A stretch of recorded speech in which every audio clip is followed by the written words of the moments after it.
Welcome to the latest edition of the Monday Kickoff with the Real Benchwarmers. And today we'll be talking about all the stuff that's been happening during this week. Dele Alli's interview, Maguire's captaincy, the transfers. We'll talk about some of what's happening with Madrid, Man United, Rice going to Arsenal. A lot's going on. And then we'll talk about, there's a quote that we saw online that we want to discuss. So make sure you stay tuned. But to start, fellas, we got to talk about that Dele Alli interview. How do you feel? You want me to Okay, I'm gonna be honest. When I first, so obviously we get our news 5 hours later because England, right? I opened my stuff. First reaction really was, oh, they're trying to spin Dele Alli shit. He's trying to make him seem like a victim or something. And then I watched the full interview, and I actually felt bad for him. I felt bad for him. But I will say, and maybe I should save this for the end. No, say everything. I also saw some Everton fans come out and say, yeah, we feel bad for him, and I hope he's getting better and he's back in a good place. But based off the player right now, we don't want him at our club. And people got hate for saying that. That's crazy. Hold on, let me react to So, when I saw the interview, it was a hard watch. Even the little snippet that was being pushed around, it was a hard watch because you know Dele Alli and his character. Yeah, even talked in there about how he is fearless. Yeah. People would call him that because that was his mentality. You know what I mean? And it was tough for me to see him in that light. And I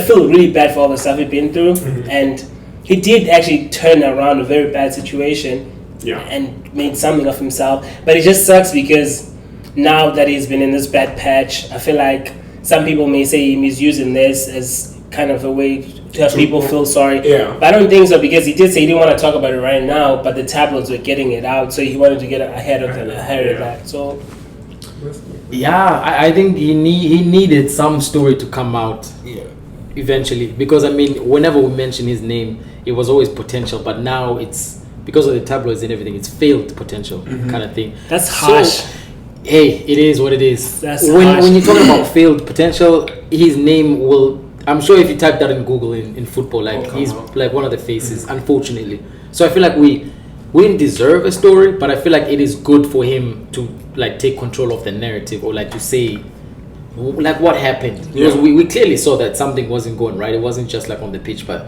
how he was dressing and just conduct. But I feel like the coaching, Mourinho going into Tottenham was a big thing too. Because if you were still with Poch, he did talk about his relationship with Poch. They got along, even with all the stuff that's going on outside the field. He could still come to the field and perform.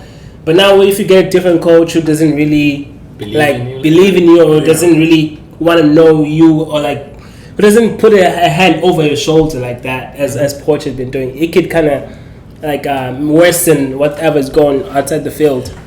But this is the part where, and I think to some degree, I have a lot of thoughts with that part. Yeah. Because the first part is not everyone is going to know what's going on in your life, right? That's just life. Okay, he didn't tell Poch everything that was going on. Yeah, no. But Poch, he knew I should put a hand around him. Yeah. And I agree. But different managers have different managerial styles. Fair. Right? And even within his full interview, he talks about that Tottenham clip. And it's like, that clip was taken out of context. They did not even that was crazy. put the end there. Because Mourinho came back a week later and said, I've seen how you've been training. I realized I was wrong for calling you out on that one. Right? So it's almost like, because of the narrative that's been put out there by tabloids, by media, we all have this view that, Mourinho could have done better. I don't think Mourinho could have done better. I also don't think because you come in as a manager, you manage how you want to manage, right? Obviously, you have to adapt to your own players. You have to adapt to your own players, yeah. But the first thought, let's be honest, let's not act like we're all playing Football Manager and I can see everything. Our first instinct is and to I'm not act how saying we like Mourinho shouldn't be tough on his kids. Like that's fine. Like manage. I'm sure Poch when he comes down, even Ole, he was tough to his kids, but you could tell in front of the cameras and all that. But like in my office, when a player comes to my office as a manager, I need to know how to adapt to him. I need to know how to work around this player and get the best out of him. I don't know. That's just what my.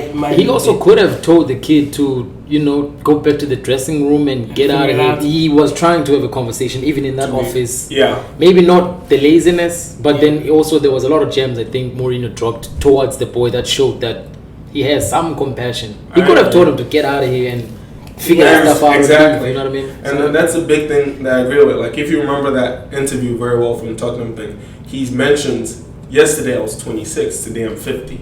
You don't know how quickly it's going to go. Yeah. So, best you can do is enjoy and work in Right this now. period, right? So, it's like, even though it was tough love, it was still love. He still wanted to help them versus let me kick you out of the club. Fair. And I seen Berbatov talk about this with the United podcast years ago.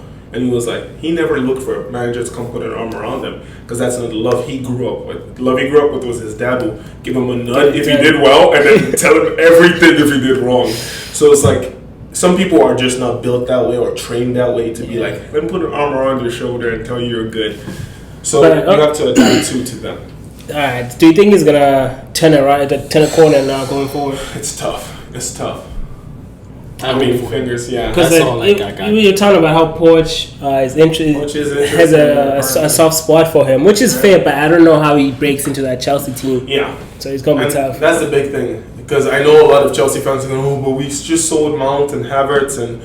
But the fact of the matter is you just brought in Kunku, one of the best 10 nines in the world right now. And you're bringing in players still that are going to replace the players you've sold. And you already brought in an offload of players that you haven't even figured out what you're going to do with. Bringing in Dele Alli, who's trying to regain confidence, may not be the best place for him. But, I mean, Everton could still be the option for him. Sean Dyche apparently has been keeping tabs on him. So it's possible. I'll end with this though. He did tell in that interview. He did say, "I'm trying to like get back into the levels that I think into." But I don't think Everton maybe is the stepping stone for now. But in the next 2 years, he's got to move if he wants to really get back. Oh, agreed. But All right. score some goals for Everton.